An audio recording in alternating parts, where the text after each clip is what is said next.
And that's going to put that on the floor. And that's going to be your place and your stand whilst I can move off. Because then I know you're in my, you can step on it if you can. Great.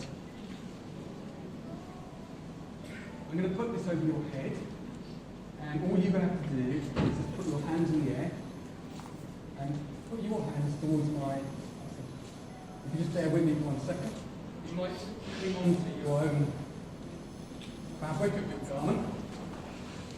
So the very first thing that happens with this garment is it has to also take the name of Urushi, because it's now a garment that is connected to you and going to be a garment I remove from you and take off from you. And so your body's involved in that in the same way that it was when I made it for Angelina, using some of her measurements and her height and those sorts of things. So for me, every garment, especially my prototypes, they must have a human connection. A connection to a person that wears it, but also a connection to me and my movements and my limbs and that sort of thing. So this is now, I'm going to call it an Urushi Angelina dress. And everything needs a date and a signing, of course, because to make it official. The date today is the 21st, is that correct? 25th. My watch is 25th. 23rd, 11th, and then year 18. And that's officially an Urushi Angelina dress. So that just brings it into the context of this place. Because this garment, of course, will travel onwards, be remade somewhere else and shown again. So I will start by just asking you to give me, before you do that actually, I realise I've put my camera in here, but I haven't done recording.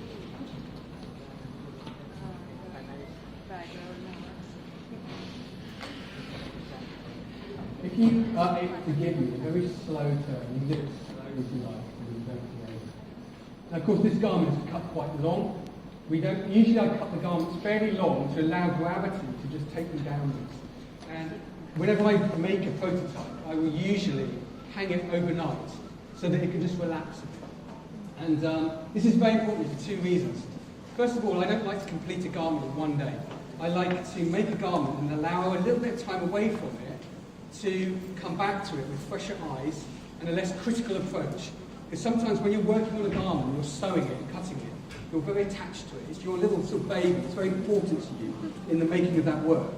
And sometimes it's very hard when I'm working with students to prize off them the garments they're making and say, stand back.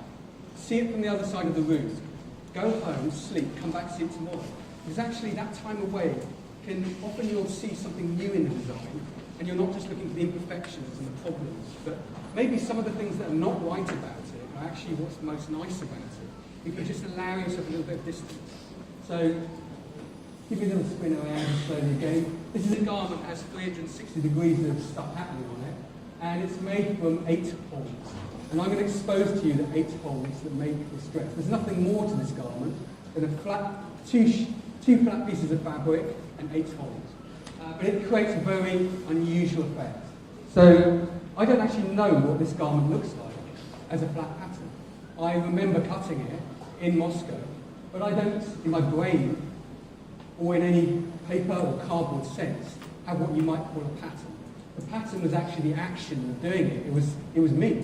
It was my body, my movements in that time with the person that I was making it. And so what I will discover, as you will discover, will be what that pattern looks like. And it will either confirm or surprise me as to what it ends up being like. But it will end up flat. And so the first thing to do is try and flatten it. To do that, I just have to make a few reference points on this garment. So the very first one, I'm just going to put a little line here. I'm going to call that A to A. Just breaks across that little line there. There's another one here, which I'm going to call B to B. So they relate to each other, A to A, B to B, yellow, grey, yellow, yellow. There's also another one that just goes to the back. I know these are here because I cut it obviously. So, I think there's one, just turn this way slightly. There's a little one here, it's a C. And I'm going to call that C. So we've got A, B and C, and they've got two sides to them that cross a line. Now, when you have a line or a seam, and back to the front, you'll notice this line starts on the front. If you follow that line, you put your arm up slightly, it starts on the front and actually continues round to the back. So it's both on the front and on the back. Now if a seam is on the front and the back, it suggests a hole. And it suggests a hole that you may be standing within. So for example, here's a 100 centimetre hole. It's actually been joined, it's actually 2 holes. So it's a rectangle that's been folded in half. This is the halfway mark. I call this the valley fold. And they've been sewn together, joined. So 2 holes become 1 hole. And when I put my body through it, you see a seam. Now often when people are cutting the holes in the garments I make, especially with students when they try it the first time, they cut those holes, they join them, they put it on, and then they say, where's the holes? And it's like, you're in the holes, yeah? You've just created space for yourself to stand within. But it's confusing because it's a strange geometry. So actually you are standing within 2 holes. One of them is here, because the seam is on the front and on the back, so that means your body's going through it. So that's happening here.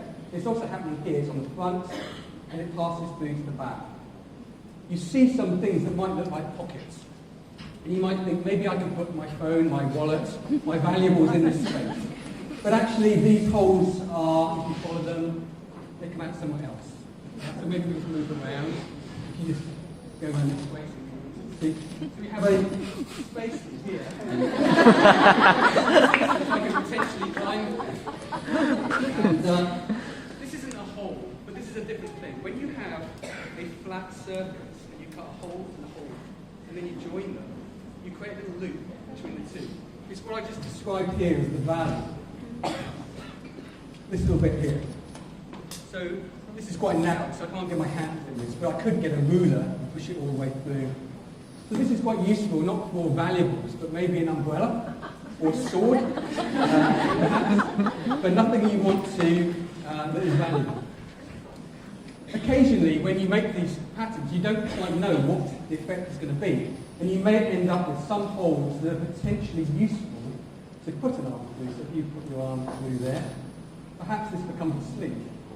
You know, perhaps it becomes part of the garment. So maybe at a later point, we might use these loops if they fall in places that are beautiful or interesting.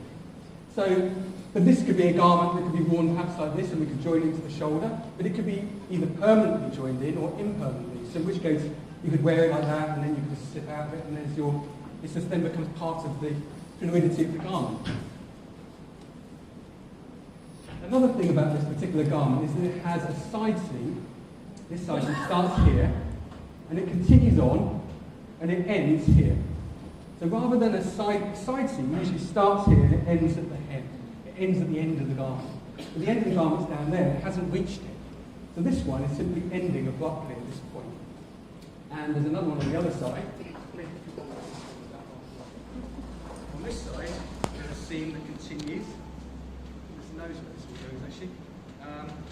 There it is. It ends up over here. So it actually zigzags across the body and ends up over there. So that's a very strange kind of side seam that when I take it apart, it's going to be quite unusual to see. I might do that seam last. But it's not reaching the head. And if it doesn't reach the head, it might suggest another kind of loop that I'm going to be showing you in a little while. When I cut it apart. But what you have got here, you've got a little point that you were holding, and also there's another little point, which is this bit over here. And that, anything with 2 points suggests maybe is it a triangle or is it a rectangle? Something angular. So this began its life as something angular. It's become something much, much softer on the human body, but in a way that I couldn't necessarily predict when I was cutting it, because it's an experiment, it's a leap of faith, a test, which I do in front of audiences of students who, in Moscow, learn this technique. So without further ado, I'm going to cut it apart and we'll begin to learn what the geometry of this is. And I'll lay it down on the floor there, and rather than you all jump up to see, what I hope is that the cat yourself can come up here and look down upon it so that you can get a better view on the camera here. So stay in your seats throughout this if you will. But slowly you'll get to see it. We'll give you a good viewpoint of it. Because also then I hope to stand in it myself. So where shall I begin? I think I'm going to cut apart, first of all, maybe this side seam. Because if I cut this side seam, it will allow you to look inside the garment and to maybe see some of these holes.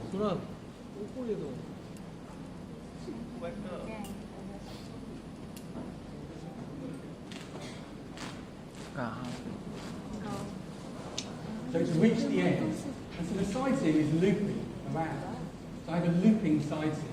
That's quite an unusual thing. If you just turn sideways, you might now begin to see, step by step, that the body, this seam here, started on the front, and which loops around to the back somewhere, that maybe the body is passing through a hole. There's a hole here.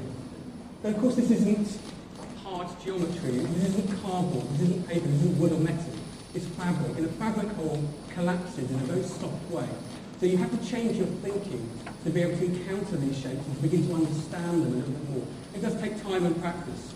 A lot of people that learn pattern cutting get so used to working in paper and cardboard that their brain becomes paper and cardboard-like when they deal with fabric, and they find it hard to relate to soft, flexible materials. But the more you actually make the pattern in the material, you begin to really understand the fluid properties of the textile. So for me, it makes a lot of sense. Of course, to you, it's a new thing. So I've released one seam. The next seam I'm going to release is this third hole, which I can see over here. And I'm releasing that just so that maybe it will allow her legs to perhaps come out of it. And so this hole starts, this seam starts on the back, it loops around, but stays on the back. So her legs are not actually passing through this particular pair of holes here. They are passing through the top one. One thing you will need to be mindful of is that you're also in my video. Because I'm shooting a video there. So maybe if you, we're going to have to we should have choreographed this, but it's a thing that you have to make sure you don't block the view of that bit, as well as give them a good view of what's happening here. Because otherwise I'll have a very good video of your So I'm undoing this seam here. And this seam continues and goes, if you stand back this way, it goes all the way around. So this is two holes that join to each other. A hole. And this hole was actually, when I cut the size of that hole, it's not an abstract number like that's 100 centimetre hole. This hole is actually as big as the hip measurement of the lady I made it for in Russia. And Angelina's hip, but not her tight hip, but what I call an easy hip.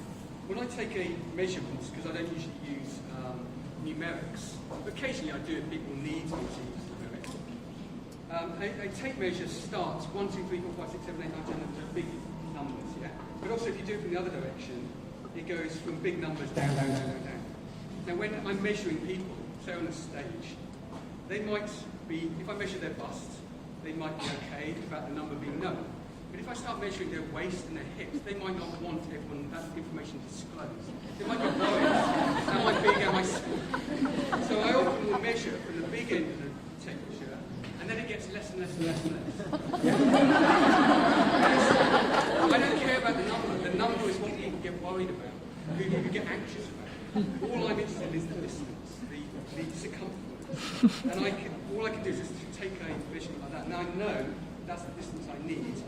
Created. I'll show you a methodology of creating a circumference measurement without using pi, 3.14, the equation. A very accurate way of making circles that do not use that methodology at all. I'll show you that perhaps towards the end when we've got this pattern laid flat. But this circular measurement here was this circular measurement here was Angelina's hip measurement, or what I call an easy measurement that has space inside it to move without it being tight. Because I wasn't working in lycra or anything stretchy. I didn't want it to be tight to the body. I wanted it to be freedom of movement. So if you size this up from sizes from different sized people, everyone is so different. All you do is you take an easy measurement of yourself and you make it as easy as you want it to be. So you get to feel how tight you want that measurement. We don't need to necessarily use the numerics of that measurement, unless you're crazy into numerics. So this is hole C. that joins over to hole C. There's a pair and a relationship between these two, and the body is not passing through that hole. I don't know if it's possible, but if you look downwards, you might see that there's a hole here. Yeah? I don't know whether you get one leg out of it. Just, yeah. And will you now be able to put the other leg out?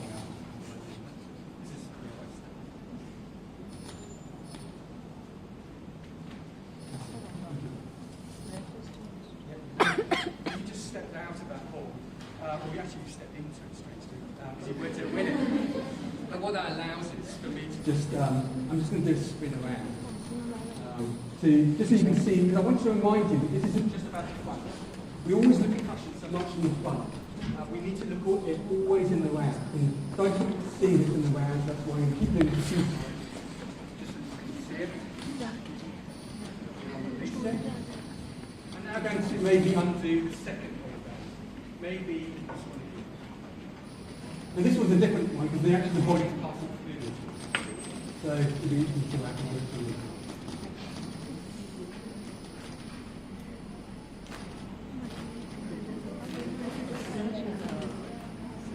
So with this one, it starts on the front, and now I'm on the back. And in doing so, when it's released, it falls down to the floor, because that's where gravity takes it. It falls down to an extent that, perhaps with this one a little bit easier, you can step out of it. And in stepping out of it, we can now see that there's a hole here, and the body's passing through. If we just spin around and look at that hole there, I'm falling off the stage. Because if I were to fall off the stage, I would bring you with me. It would be a disaster, but it looked great on video. So this hole relates to this hole here. And in fact, here's point B, that once looped up and matched onto here. So there's a relationship. Again, these holes, as big as the hip, which are quite an easy hip. So now, it's beginning to come apart. Perhaps I'm just going to do a little loop around, again without putting off. If you just sort of coordinate this with me, you get to see the other angles too. Right. So now, I think I will release this hole. And then I'll do the side, and then the shoulders. So when I undo this one, this was quite hard, I'm sorry.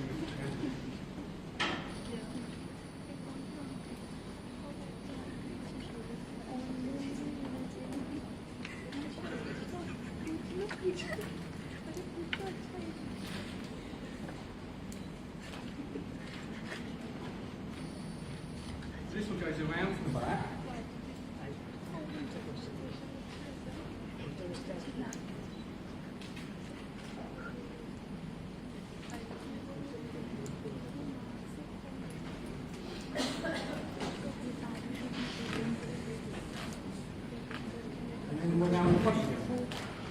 And as soon as it's released, again indicates it's all down.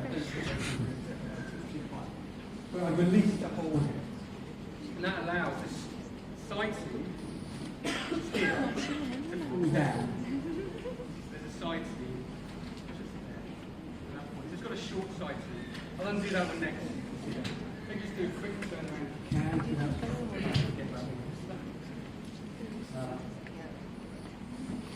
Just so you can now see it slowly coming apart. It's all seems complicated stuff, but really, as I say. So, step back to the front. That actually gives me to be able to cut this side to apart. I have a question. Shouldn't the fabric be on grain? Again, so he doesn't follow that. So he makes a rectangular. This side seam is a loop. And then he makes these holes. So both the left and the right side seam is a loop. It's probably. They don't just go down to a hem and He end. does a workshop and see how he uses the pattern. So it's not on grain. Now that I've done that, I'm going to cut the shoulders. And we'll look at this.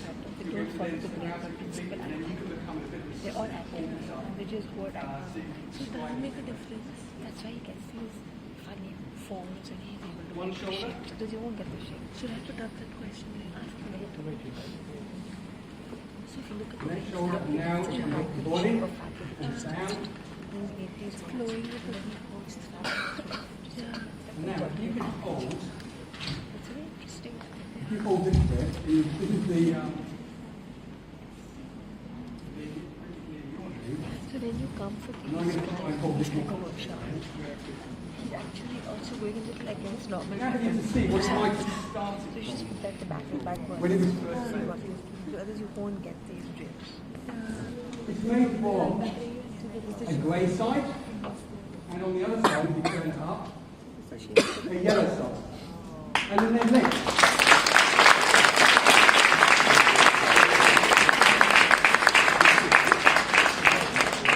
The length of the two are the same.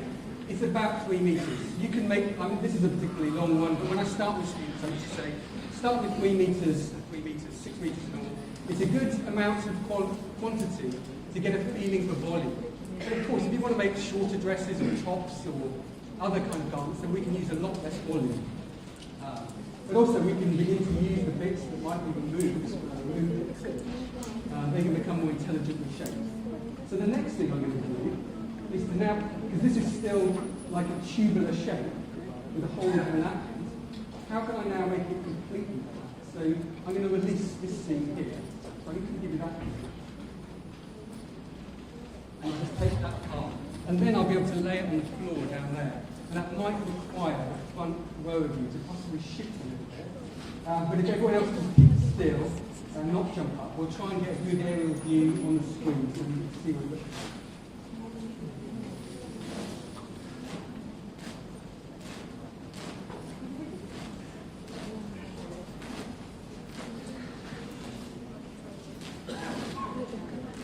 Suddenly, in this last tear, it's two-dimensional.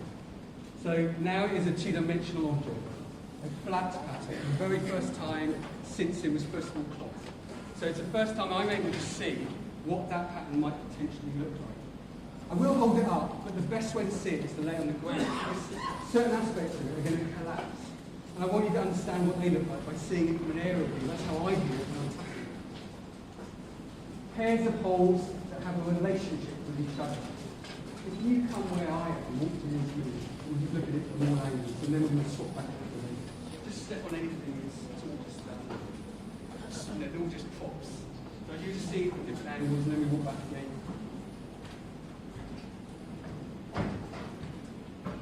And now what's going to happen is, we're going to slowly step off the stage and lay it down completely flat. And then we'll have a look at it from above, from an aerial view angle. And then I'll just tell you a few little bits about it.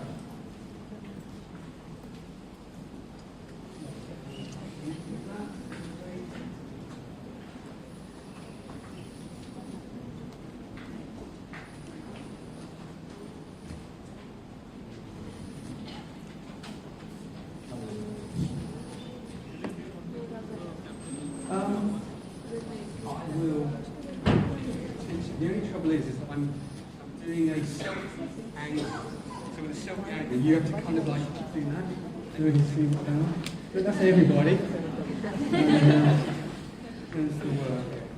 This will be enough for me just to this point. I'm just going to hold this for a second. You don't have to hold it for too long. Just hold exactly there, just so I can jump down into it. Well, when I said to you about measurement, sometimes I use feet, human feet as measures. Sometimes you jump. This is a measure.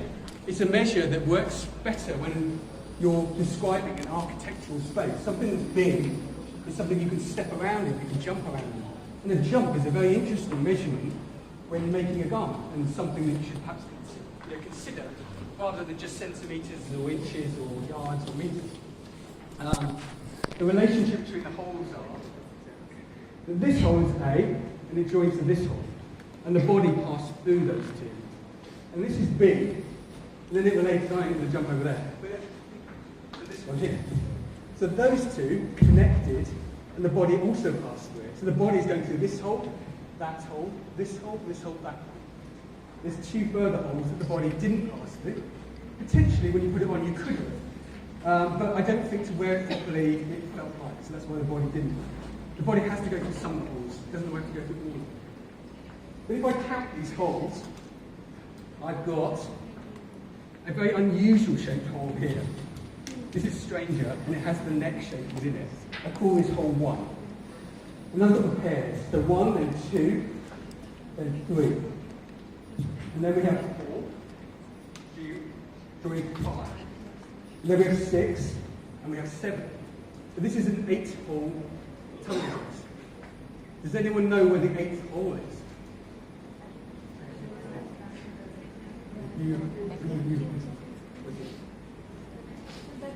Not the neck, because that is part. The neck is part of that one hole.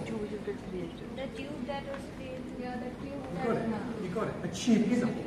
So this hole, this thing here is the head, and when it wraps around, it makes a circle. So it starts with a hole. So the geometry of this shape is that you're coming in through this first hole, through this hole, through that hole, through that hole, through that hole now. But of course, it's rising upwards. And I just want to show you how that rising upwards works when you look at the very first hole. The first hole is the front and the back. And it might have been made from something like, here's the front, and here's the back. And we always think that the back goes behind the front. But not necessarily when we're thinking of one plane, flat plane. We can make them go on the same plane.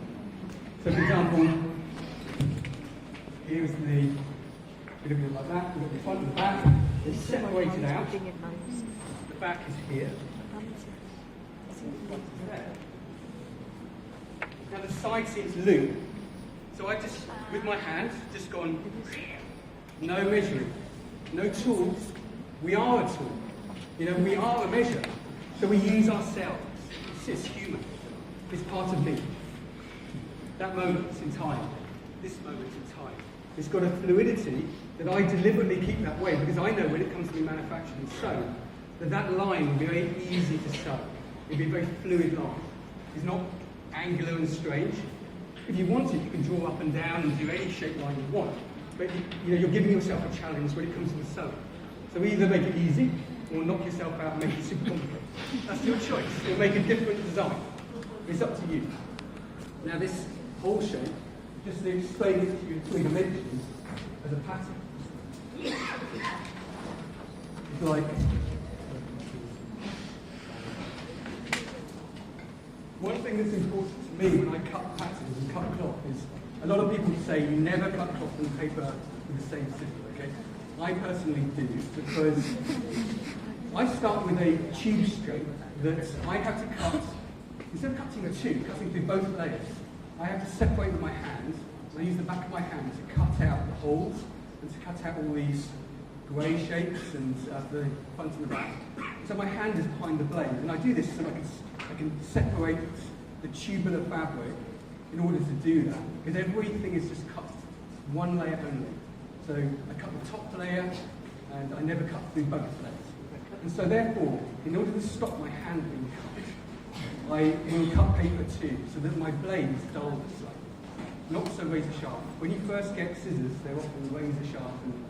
And there's another designer I sometimes get the pleasure to collaborate with. His name is Shingo Sato, who does a method called TR cutting. Which Shingo's scissors are the sharpest scissors I've ever known. They are razor sharp. And I went to Tokyo to work with him, and I was visiting, and we did a lecture at his university.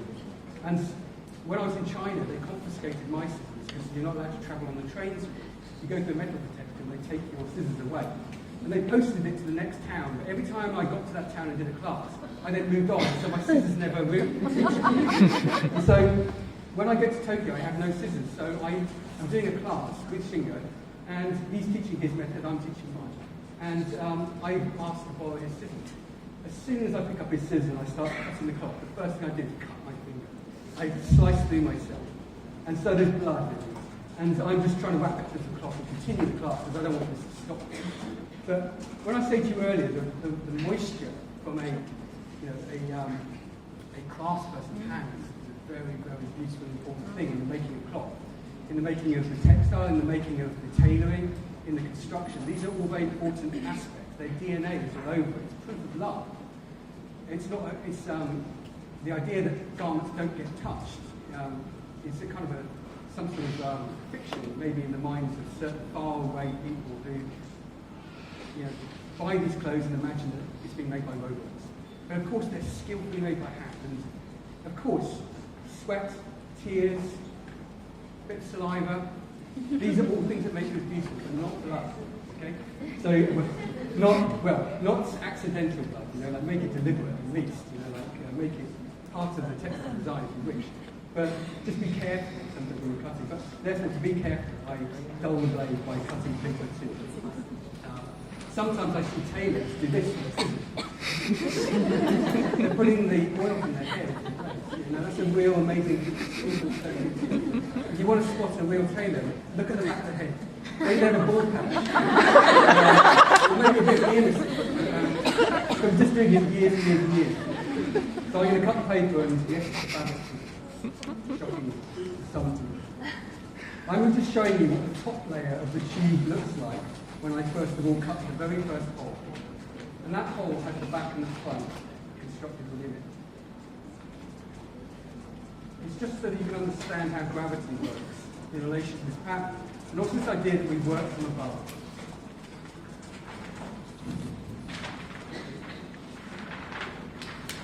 So there's an unusual shaped hole. And it's a hole that incorporates the front and the back. If you change the necks to anything you like, you may have patterns already, you can use them as starting points. They don't have to, this is a vest-like shape, but it could have sleeves, it could have collars, it could have any shape up top you like. Use that as your starting point. And then you just loop the side seams together. And when you do that, it allows you to use gravity, to work from it like a bird, and to take the back and the front, and when they come together, it creates a garment using gravity. Very simple stuff. You sew the shoulders, you sew the side seam, and you continue the side seam until you reach the point at which you double it back. Same on this side. But, we're not making things in cardboard where it doesn't stand like this. It collapses. That's what material does. Every material you try it in will have its own unique way of doing this. That's the first hole, the one that creates the dress. Then it's a very long tube with a series of pairs of holes that join together. And maybe just to understand those pairs of holes, just to help you understand. Here is a long dress. Okay, this one starts with, instead of that aerial hole, I've just put my back and my front, and I make it without a side seam, and I just make it into longer than a human being. A person, in relation to their head and their arms, might end somewhere like here, so that it's longer than the person. My rule usually is always go double the length of whatever you're trying to put through it. If it's a sleeve, go double the length of the arm. If it's a leg, double the length of the leg. If it's a dress, double the length of the full length dress, double the length of the human being. And so it's longer than. And if we sew the shoulders, sew the side seams, it makes a tube, turn it so the seams on the inside. It's a very long tube. And then these are what I call the valley folds. You fold it once, you turn it over, you fold it again. You turn it over, you fold it again. So what you've just done is you've gone front to back, and between each fold you put a pair of holes. And there's a mirror relation between them. So A, up here, mirrors over to its pair on the other side, so that A is at the top, now it's at the bottom. They relate to each other, and they get sewn together. We join them with a nice strong seam. A circle is a nice strong seam to use. It's very strong all the way around. It doesn't have any strange angles in it. So it holds the core of the dress very well. So if we sew A to A, then B to B, C to C, it ends up with a very sort of zigzag shape.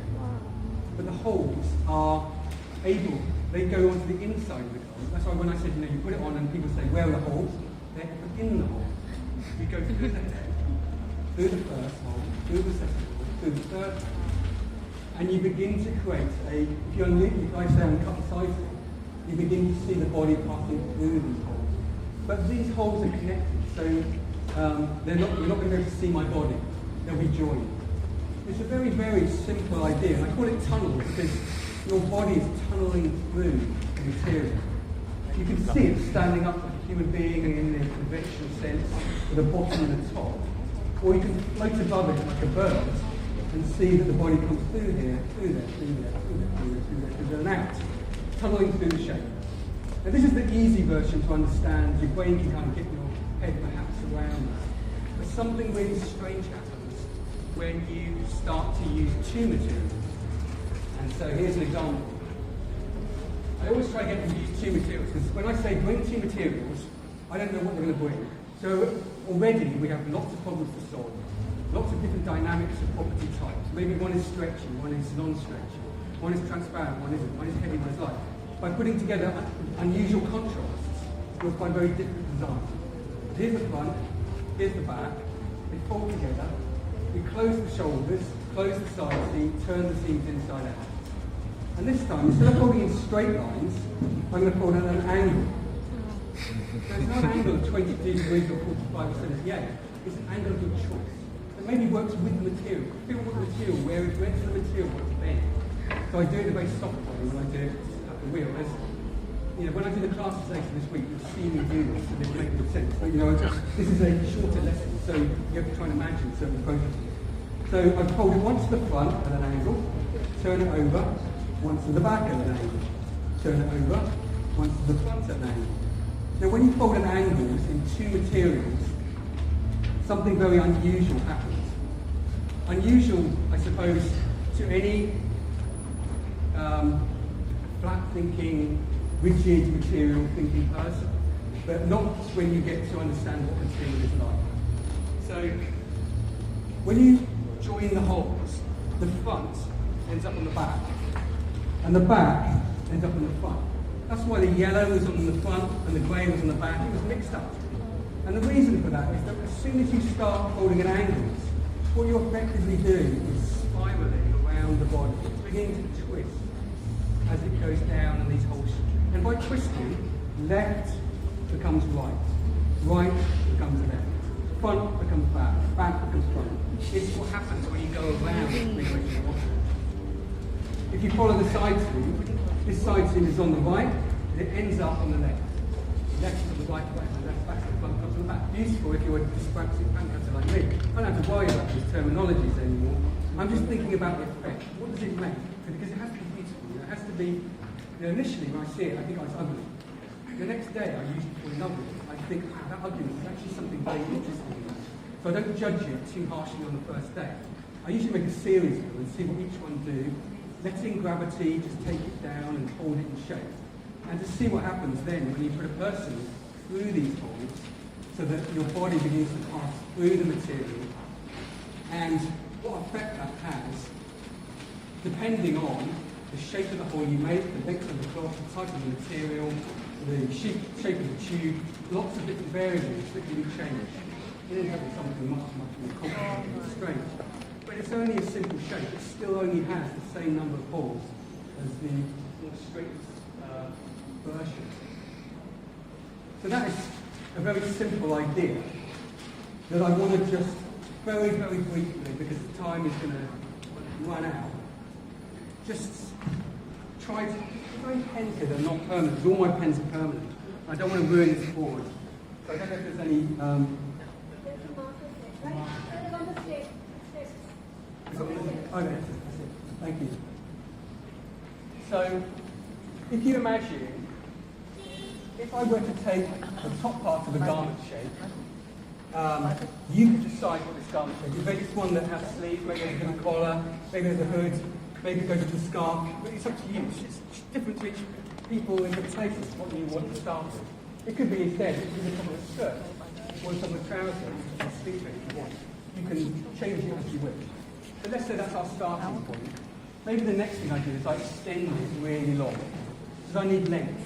Length is what gives me space to work. The longest I've ever made is 32 metres. 32 metres is because I was trapped in a studio. There was only 16 metres, which was lots of space when I moved in there. There was no furniture. So I very quickly filled it with work. And I hung the work up. And eventually, because I'm very prolific, I make a lot. I'm stuck in the middle of this space, feeling very claustrophobic with all my work around me. So therefore I measure the studio and I times it by 2. And I start making a garment that is 32 metres long. In my mind, I'm escaping that space. I'm out of it. And even if I'm still in it, in terms of creativity, I feel like I'm getting out of it. And if you make a garment that's 32 metres long, you don't want to be using a ruler with millimetres on on it because you'll be there all day adding the numbers up. And then you forget and you start again.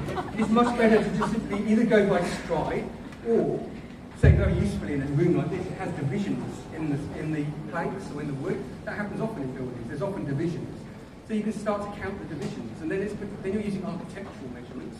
Or perhaps you're just doing it by eye. You're just saying there and there is a good idea. Obviously, when I'm working with a textile designer, I'm not cutting out pieces that are the most important pieces in the textile design. There's a beautiful flower head here.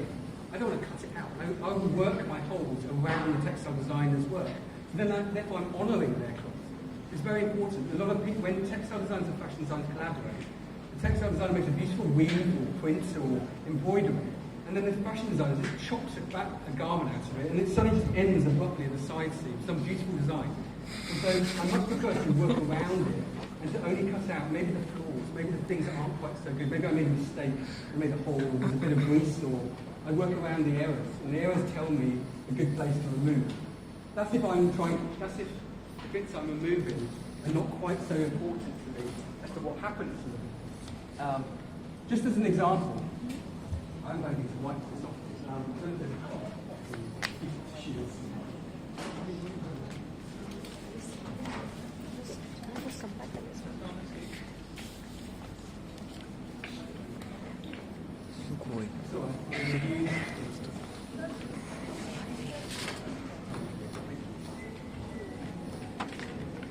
So that is a long version of what I just showed you when I was showing you in paper form. But we can explore this in slightly more abstract and stranger ways if we wish.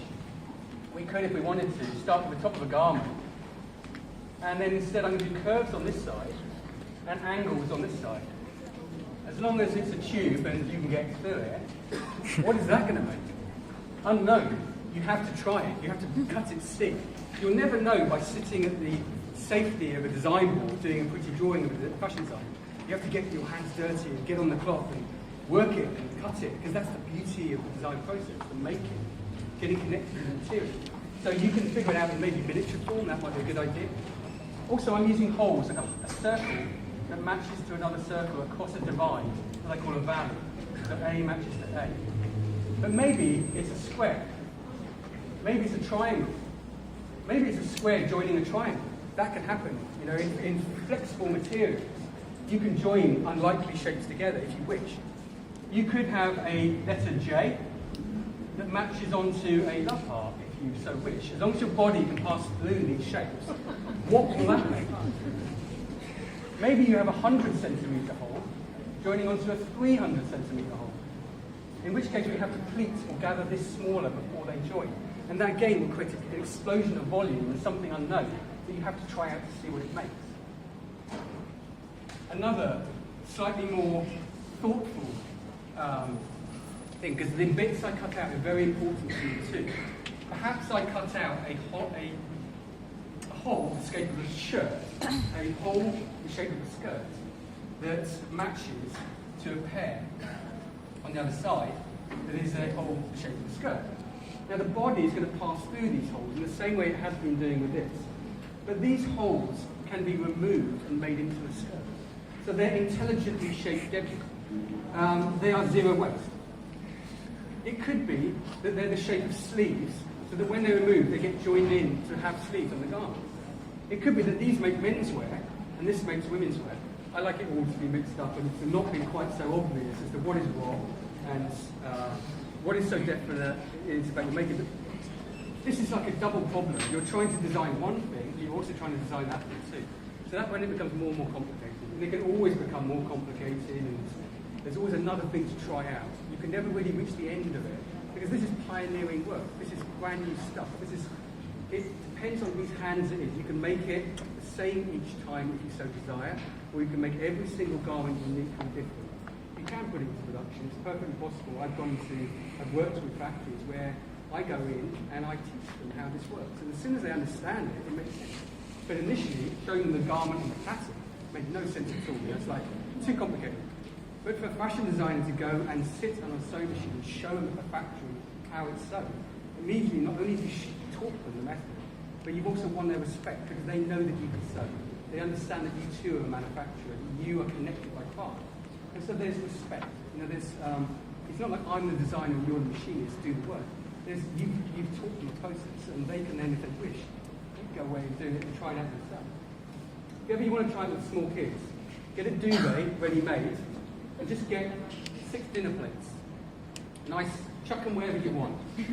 Sometimes, actually, when I make garment patterns, and this is, I will, the only thing that has to happen is that the necks must face towards each other.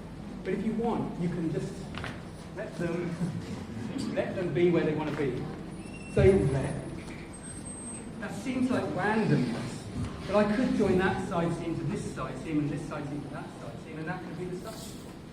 In fact, it's not random. It's a choice. I choose to do it. I choose to cut it where it lands. If it goes into places where I feel it's not right, then maybe I make a different plug. But things can be done very exactly, very precisely, very measured. Or if you wish, you could be super relaxed about it. But it makes a different garment. It makes a very particular different thing. So I guess this is to do, of course, with body shape folds. You can apply exactly the same thing to, if I start with a tube like this is a little tube, and it's just got one seam in it. It's just a rectangle just folded over, and one seam is sewn. And it's double the length of my leg. And so by being double the length of the leg, I can start to make trousers or to make more intriguing shapes out of it. So what I usually do is just make up a series of tubes that then, they might be sleeves, maybe they're sleeves, I don't know. Maybe a trouser can become a sleeve in the same way a sleeve can become a trouser. Maybe I can put my head into it and it can become a very unusual hood. I don't know. Why not? You know? If you make it big enough, it can be for all sorts of things. But I make these tubes up and I then photograph them on the leg at different angles. And then I join it to a little pair of shorts, which has a similar distance around it. And then I can just pin the two together and they become joined. And then I make a secondary prototype. This is the secondary prototype here, and a rough example of where.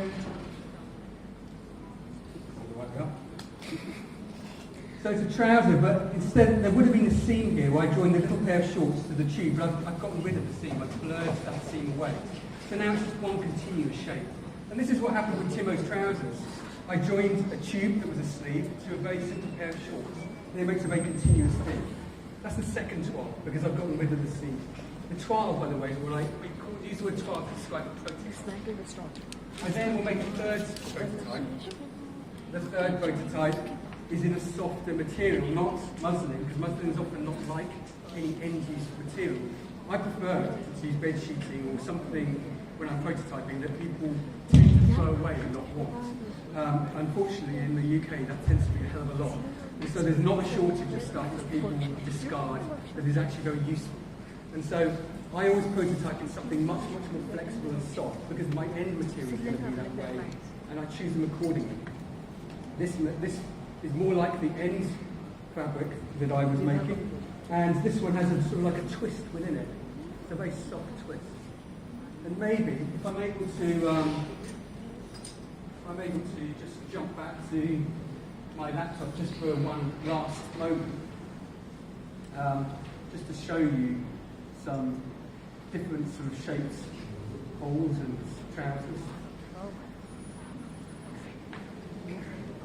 I call this crazy legs. Okay? Crazy legs because personally I think that the construction of trousers is always so conventional and boring. So I really like the idea of making what is the most unusual, craziest pair of trousers you can possibly make. I usually try to push things to the extremes, and then we can work backwards. We can start to simplify, to commercialize, to make it work for the body and the movement. So when I make the tubes, I never put it on. You can buy mannequins that have legs. It's a complete waste of money because those legs don't fit. So if you want to make a garment on a leg, then look around you. Everyone's got legs, or a lot of people got legs. If they haven't got legs, no one can fit. So work with what the people are the dynamic ones, and put it on them and see how they move. Does it make them feel good? Does it make them like dance? Or does it make them, like it might make you, sometimes I say a pair of yoga pants or I might give you a little bit of a sort of Bruce Lee swagger, where it gives you a bit of confidence of your movement. Whereas something sometimes very tight might give you a different kind of thing. There's a lot of beauty in garments. You can change the way people feel about their own movements. And also, sometimes they can come up with brand new movements. Particularly with dancers. You're a dancer, they do fantastic things with your garments that bring different new lights to new life. This particular one was made for a weaver called Joe. He was studying at the Royal College of Art. He made this very beautiful fabric, and he only could weave 5 meters of it, because that was the limit of his materials. And so he asked me to cut a trouser. So I had to work within his dimensions and use every scrap of that fabric, because this was very special material. You know, this was precious.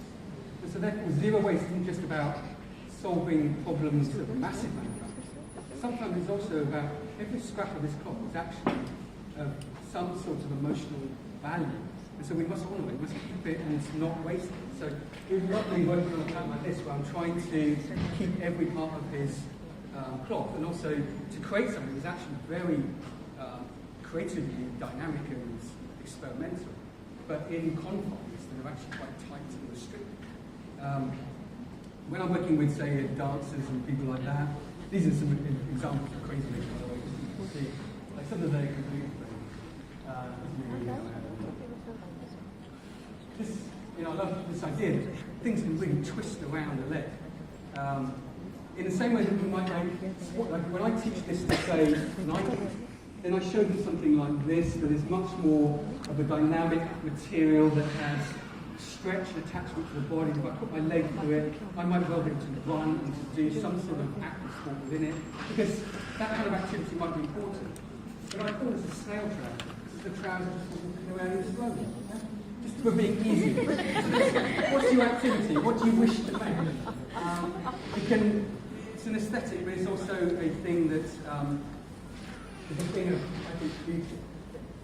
Also, I don't just make rectangles. Sometimes I'll make a tube. This is sort of, might just take a little bit to go around, it will come to life in a minute. It's coming down on the clouds and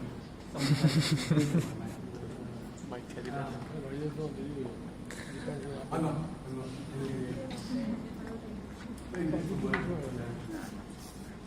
I could just, unfortunately, because I had a script down, just go.